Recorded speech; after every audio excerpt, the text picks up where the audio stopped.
Well, hello, everyone. So glad you're able to join us again for another edition of the Pomona Promise podcast. My name is Jeff Johannsen. I am the Executive Director of Pomona Hope, and I'm also the Chair of the Community Engagement Board. I'm very happy. Our guest today is Monique Manzanares, who is the CEO of the Pomona Chamber of Commerce. So welcome, Monique. Thank you. Thank you for having me here tonight. Whenever folks are listening, yes. Yeah, right. Wonderful. So, Monique, obviously I've been involved myself with the Chamber, but for folks that don't know much about the Chamber of Commerce and what their work is, would you be able to give us sort of an overview of what it is you do? Sure. So a lot of people, when I ask them, do you know what a Chamber of Commerce is? They say, no. Or, oh yeah, you're part of the city. So no, we are not part of the city. However, the city does support our efforts in supporting small businesses. So we are a nonprofit, a 501c6, a membership-driven organization that really our sole purpose is to support the small business community. Obviously, we have, businesses of all sizes, but our main goal is to really reach out to those businesses that are underserved, may not have the resources, and so that's where we come in and we really help them with the resources that they need to be successful. Wonderful. So if I was a small business owner and I had heard about the chambers, folks are telling me, hey, you should, that's actually what happened to me. Folks said, you should get involved with the chamber. Right. And so I started checking it out. But what would you tell someone? Like, what would be the benefits that I would see if I was participating? Well, first I asked anybody that's interested in joining the chamber, I asked them, what they're currently doing and what their needs are. So I can't help somebody unless I know what their needs are. And so like, say, for example, you guys are a nonprofit, right? Mm-hmm. So a lot of times the nonprofits will come to us and say, well, we're just looking to get connected to the community. We're looking to make connections. We're looking, possibly for some grant funding opportunities. And so that's where I come in and say, hey, we have great relationships within our city. We pride ourselves on, the relationships that we've cultivated throughout the years. And not only that, on our board of directors, it reflects our community. And so we have access to those individuals. So if you're looking to get connected to the school district, I can say, hey, Jeff, we have an amazing relationship with the school district. I can help you connect with them and potentially create a partnership there. So that's what we really pride ourselves on doing.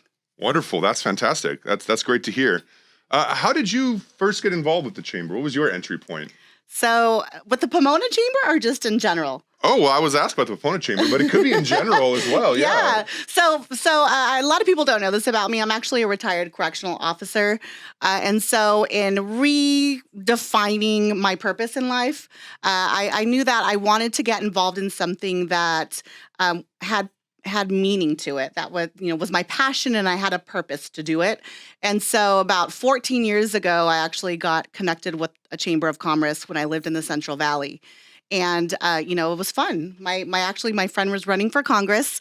And so that was a way for us to get out there and help her campaign and meet individuals. And so, along the journey, I just really got connected, really understood what it meant to be part of the community, and had a network. So I joined the chamber. Eventually, I joined the board of directors. Uh-huh. And so fast forward 10 years later is when I got introduced to the Pomona Chamber. I started off as an ambassador, actually as a member first, then an ambassador. And then eventually I worked my way onto the board of directors. And so, I'm from Pomona. I grew up in Pomona. My parents still live here.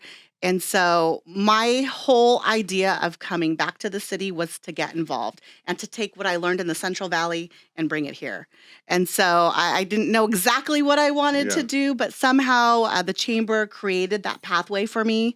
And now I'm 4 years into it. That's wonderful. That's wonderful. You mentioned a moment ago an ambassador. What is a chamber ambassador? What do they do? Sure. So you know very well. I didn't know. So for those of you that don't know what an ambassador is, really they're the face of the chamber. So, a lot of times I like to take a back seat. I like to just kind of cultivate those relationships with other businesses and community members. And so the ambassadors really are the individuals that are out there on the day-to-day that are, working within their capacity where they work, where they live, and spreading the news of the chamber, so to speak, right? I kind of look at it as evangelizing. They go out there and they talk about the great things that the chamber is doing, the resources, the benefits that we're able to provide, and really, they're that spokesperson for the chamber. Wonderful, wonderful. That's Which, great. by the way, you do very well. Well, I have a lot of fun. I in my own personal life, like to try to support like the mom and pop, the small businesses. And so when there's a new business that's having like a ribbon cutting or something, I get very excited because I want to wish them well. And not just, myself individually, but to be able to do that on behalf of the chamber has been a real pleasure. So yeah. Good, very good. Yeah. Well, you've been a huge asset, Thank and you're you. also a board member. I don't know. Did you say that already? I did not say that. I am also. I'm bragging for you. Yes. Well, and my entry, I think in some ways was similar to yours. Someone said, hey, you should start going to the networking lunches. Mm-hmm. And so I did. And then from there, I just kind of got more and more involved, especially I think if I could toot the chamber's horn, I would say, especially during the pandemic. Right. When all the different types of networking and connections that I had been a part of, most of them completely kind of shut down.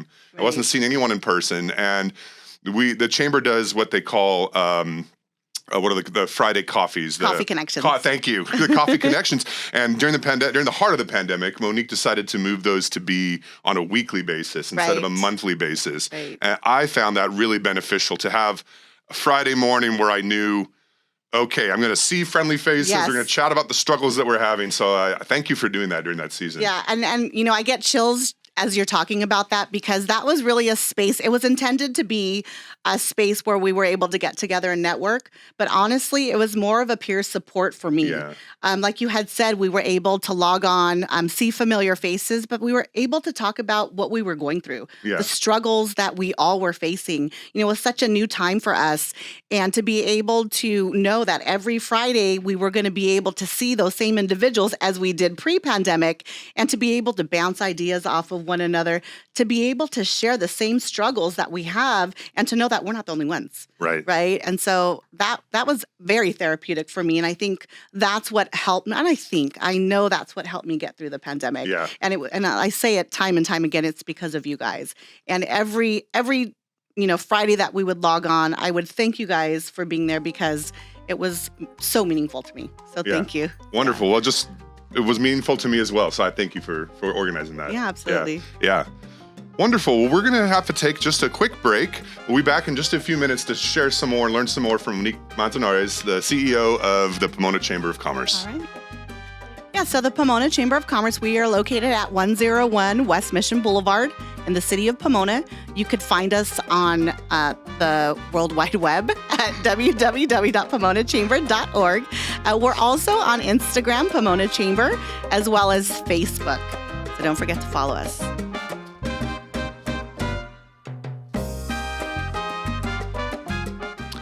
All right. Well, we're back with Monique Manzanares. And Monique, I wanted to know, have there been any success stories that you would like to share? Maybe a small business, or it could be a medium or large size business, but where they've really appreciated their involvement with the chamber in a way that's been impactful to them. Sure. So I'll start out with one. This is actually when I first came on. Like I had said, the chamber strives on supporting small businesses. And so when I first entered into my position about 4 years ago, I came across a barber, and, he was like, I think I want to join. I'm not sure if I want to join, but I think I do. I says, well, just come out to our events and see how they are, see if you like it, see if you jive with everybody. And so he came out, and then he's like, this is kind of cool. I like it. And then so as he started to get involved and he started to come to more meetings, I was like, hey, you should become an ambassador. So he's like, well, what does that mean? Like, what do I do? I already explained what it is, right? And I gave him the same spiel. And so he's like, yeah, I'm going to give it a try because, he had just opened up his barbershop, or he had expanded his barbershop. He was looking for new barbers. Obviously, he was looking for new clientele. And he had said, I'm looking to really make connections in the city. He's like, I don't, our clientele isn't happening, and people aren't coming in as fast as we thought. So I really want to make some good connections. Lo and behold, it happened to be a No Shave November coming up, right? Oh, okay. And so we were able to introduce him to the police department. Uh-huh. He was able to cultivate that relationship. He actually put on an event over at a local brewery where he did the No Shave November event with the police officers, Pomona Police Department. And from there, he just blew up. And after that, it's like a blessing and a curse at the same time, because as we help these businesses grow, then they grow away from us. They're not as involved as they used to be. But like I said, it's a blessing for the business because it puts them in a spotlight where they're able to grow their business and achieve success. So that was one of the first success stories that I encountered. Another thing, a lot of people come to the chamber and they think that we're all about networking, about having events, having fun, which we are, but we also mean business as well. And another thing that the chamber prides ourselves on is advocacy for our members. And it was actually during COVID when we were doing a PPE giveaway, I came across a business owner, and he, came and picked up some equipment, and he says, "What does the chamber do, by the way?" He goes, who's giving this to us? Like, why are you guys here? And I explained to him what I do and what the chamber does. And he says, "You know what? I need to join." His family has had a local restaurant here for over 30 years. Oh, wow. And he himself was going into business and opening up, partnering with somebody else and opening up a cigar lounge. And so he says, "Hey, I think I should join the chamber, but really I'm having these issues." He's like, I've been sitting on this project for 2.5 years. We want to open up, maybe you can help, maybe there's something that you can do. So in speaking with him and understanding a little bit more the process that he was going through, where he was at, we were able to assist him and get him an appointment, connect him with the right people at City Hall. And our intention was to set up a meeting. Okay. Well, the work happened before we even had the meeting. City calls us and says, "Hey, you don't have to worry about the meeting. We already spoke to this individual, and we approved his CPU, his conditional use permit, and they are now a viable business." Wonderful. So it was just, it was a blessing, obviously, right place, right time. Yes. And so he is forever grateful to us. And he, says, "Oh, I owe you guys the world," but no, because that's what we're here for. Right. That's what we do. Right. That's what we do. So, and to have those success stories, like, to me, it just defines my purpose. Yeah. And also the chamber's purpose on why we do what we do. Yeah. And that's really powerful, because if I'm a small business owner, I'm opening, I don't know who I need to talk to. I don't have those connections, but if I can connect to the chamber, from there are folks that can connect me to whoever I might need. If it's red tape at City Hall, or if it's where to get PPE items, like, if I can say that correctly. And that's one other thing I appreciated too during the pandemic. I mean, obviously the chamber has members, but I think when we were in the heart of it, I remember one thing you said is, at this time, the chamber is here for all businesses. Right. Whether they're a member, I don't know if you want to speak to that a little bit. You kind of expanded and said, "Hey, we're not only going to be serving our own members, but we're going to serve the business community at large." Right. So, again, tough times, right? We didn't know what to do, where to go, who to talk to. And so what we decided at the chamber to do, and speaking with our board of directors, is, I had the idea, why don't we help all businesses? I didn't feel right turning somebody away that was applying for a grant for the city. I didn't feel right turning them away when we can help them potentially save their business and keep their doors open. And so the board of directors was like, "Yeah, of course, whatever you think, however you feel." Yes. And so that's what we did. In our newsletters that we were putting out weekly, on our social media, we were promoting all the community events that were going on, such as like food giveaways, clothing giveaways, anything that you can think of, any resource we were promoting to the community at large, whether they were members or not. Yeah. And also, again, going back to the funding, the city released some funding for small businesses. And if you had a business in the city, you were able to apply for the funding. And I had people that were non-members come to me and say, "Hey, I really need this help. I don't have a scanner. I don't have a printer. I don't even know how to work a computer. Yeah. How do I do this?" And so we were able to facilitate that. And I want to say that the chamber alone, we were able to help 67 businesses apply for grant funding, and they got approved. That's wonderful. Now, what you might not know this number off the top of your head, but what amount of those were members, and how many of those were just like, general businesses in the community? So I would say less than half were members. Yeah. That's great. That's wonderful. Yeah. Very cool. But things started to open up and we started to go back to normal life, a lot of those businesses ended up becoming members. That's what I was going. That's what I would have assumed, because they probably wanted to reciprocate, and they were grateful that they made it through with the chamber's assistance. Absolutely, that's wonderful. Yeah. I just wanted. I know you said the chamber's not only about networking. You mentioned some of the different advocacy, but networking is part of it. And we briefly touched on the coffee connections. What are some of the other networking opportunities that the chamber offers? So besides the coffee connections, which occur every last Friday of the month, we also have a networking luncheon that we do the second Wednesday of the month. And then, we wanted to do something in the evening. This is something that we implemented right coming out of COVID. We wanted to do a monthly event where we labeled it Cocktail Connections, where individuals can get together and have a cocktail, have some food, and really no programming, just networking. Mm-hmm. And that's it. And so that's been very successful. So we if we don't have a Cocktail Connection event once a month, then we at least do a multi-chamber mixer. Okay. And those have been very successful. Yes. We've had like 200 plus at some of these events. Wonderful, wonderful. And our members love it because they get to intermingle with other chamber members from the areas. Yeah, it's fun to meet some new faces or some faces maybe you haven't seen in a while. So that's always great. Right, yeah. right. Oh, very good. Okay, well, we're going to take just another quick break and we'll be back shortly. Thank you. Hey everybody, what's up? This is Monique. I am the president and CEO of the Pomona Chamber of Commerce, and this month is Women's History Month. I challenge you guys to get on Google or whatever platform you're using, look up the leaders that have helped create, develop, transform the city of Pomona. It's a challenge. Go for it. I dare you.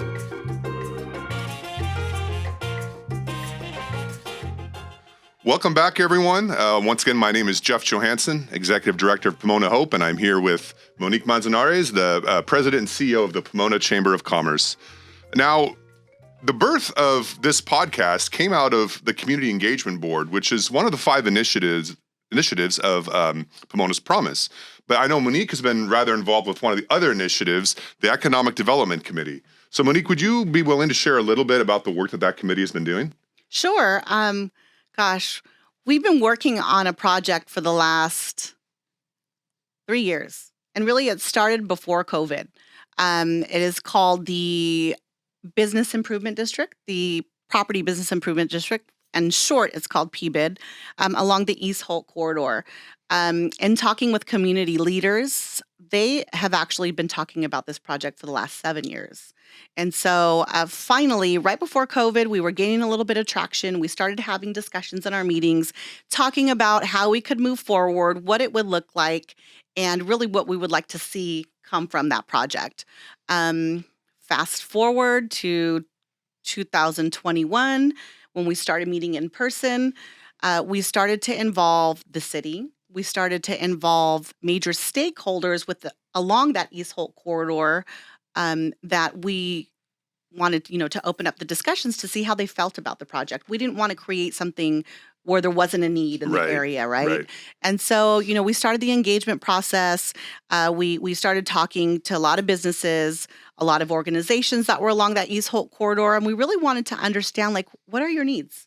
What do you see as a barrier to having your business be successful along that avenue? And so a lot of them have said security. A lot of them have said, maybe it's the curb appeal. And so, understanding what their needs were, we went back to the committee and we said, okay, let's really develop this project according to what the needs are. And so that's where we went from there. A business improvement district is a huge undertaking. I myself can't do it alone. I have an amazing co-chair who's Hector Lopez. He's a local commercial real estate agent.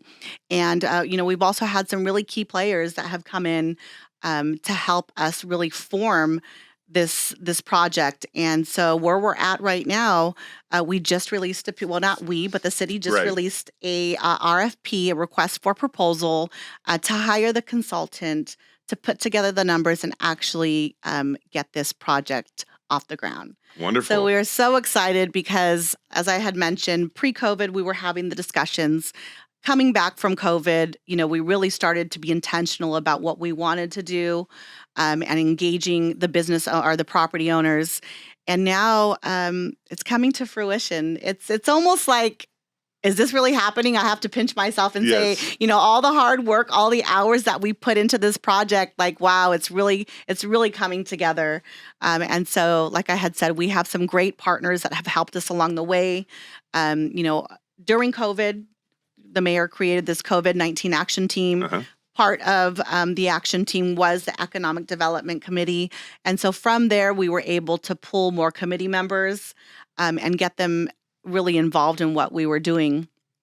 And so that's where we're at. Wonderful. We hope to, the timeline as it looks right now, we hope to hire the consultant within the next 3 to 6 months, I believe. Okay. Once we get them aboard, obviously they have to do the calculations because there's a lot that goes with the PBID.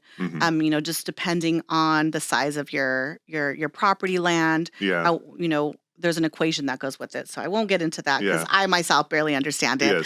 Yes. However, the consultant is responsible for that. So once they get everything together, they figure out a number, what it's actually going to cost the property owner.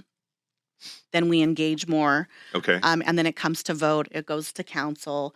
Council is the one that overall approves it. And it's an additional tax to the businesses other than what they're currently paying. And a lot of people say, well, why do I need this? Or I'm already paying taxes. Why should I have to pay an additional tax?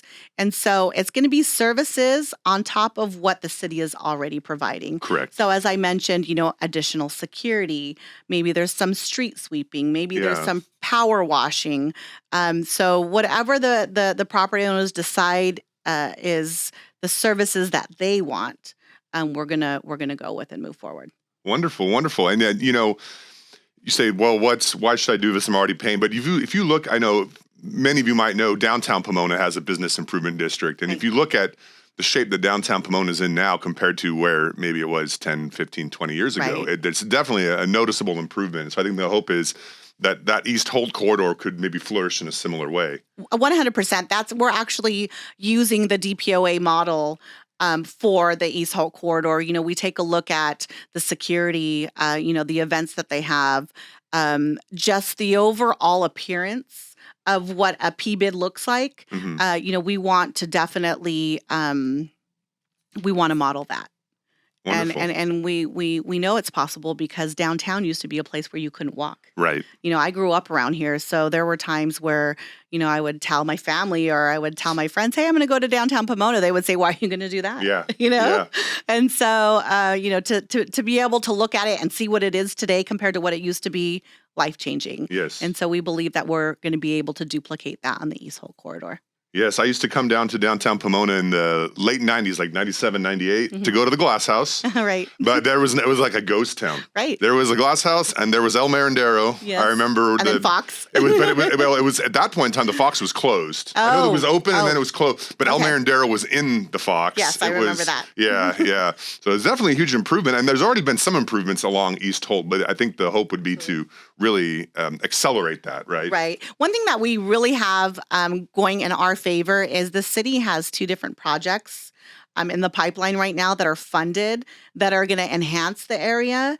And so, when we approach these property owners, we're going to let them know, hey, this is what the city is planning on doing. This is their stake in the game. Yeah. They're going to enhance the streets. They're going to provide more lighting. They're going to provide more trash cans. Whatever it is that the city decides to do, it's going to be to make that corridor better. And so, we're going to basically say, this is what the city has done. Now, can you help us do, and do your part? Yeah. So wonderful. Very cool. Well, I want to make sure we leave time getting back to the chamber itself. Are there any upcoming events or ways that folks can get engaged that you want to share with the audience? Sure. So as we had already touched on before, we provide at least 3 networking events per month. For members and non-members. And we also have 3 signature events per year. So the next event that we have is on April 6th.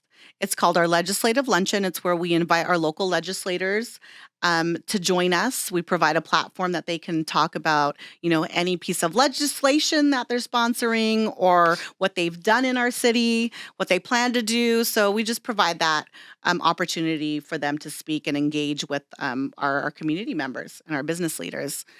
So that's, again, April 6th. And then we also have what's called Holiday for Heroes, which is a fan favorite, chamber favorite, community favorite event. It's where we honor our local police officers, firefighters, as well as our veterans. That happens in December. And then in July, we have our awards and installation, where we honor our businesses, our nonprofits, and then as well as inducting our new board members.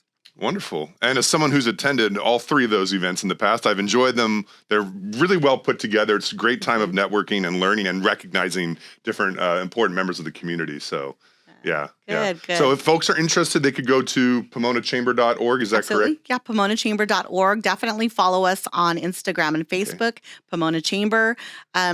That is the best way to see what we're doing. Whenever we add an event to our calendar, we automatically upload it onto our social media. And so that's a really good way that we engage with our members and also just the community at large. And if you're a member, we will support your business. We'll share whatever you have on Instagram, Facebook, as well as put in our weekly newsletters. So that's really the benefit. If you're not a member, come and see me. We'll figure it out. Wonderful. Well, I want to thank you, Monique, for your time this afternoon. I want to thank you just for the way that, some folks might be in a position like that and just see it as a job, but I really appreciate the heart that you have for the community, for the small business owners, that you advocate for them, that you want to support them, you want to see them succeed, and you're doing it with heart. So I thank you for that. Yeah. Yeah, thank you. Yeah. Thank you. And like I had said, when I retired from the state, the next job or career that I go into, I want to have a passion and purpose for what I do. Yeah. And I found it. Wonderful. So I don't think I'm going anywhere anytime soon. Okay.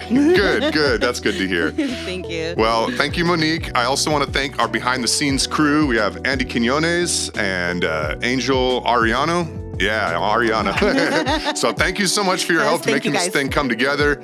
As I mentioned, the Community Engagement Board is one of the 5 Pomona Promise initiatives, and so is the Economic Development Committee. There are others as well related to health and education. So if you're interested in learning about any of these other initiatives, you can visit pomonaspromise.net. And thank you all, and hope you have a great rest of your day.